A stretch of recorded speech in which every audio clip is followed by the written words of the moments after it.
San Miguel after that bucket from Meralco. Junmar cleared space, and then it's like they forgot to guard him. Easy shot for Junmar. Newsom bumitaw. Ayan na. Nakaisa na. 3 yan para kay Newsom. First field goal here for Chris Newsom. This, Ronjal trying to keep it alive. He does. Marshall will take it and put it in. Yun ang sinasabi mo, Richard. Better layup. Point shooting from Marshall. With under a minute to go. Babawi si Maliksi. Yes. Yun na nga.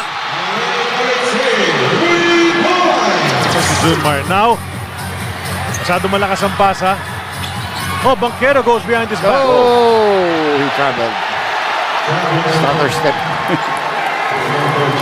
Ganda nung unang iwas eh. Oh, ganda na. Pero yung pangalawa, sumabit. Yun, oh, sumabit eh.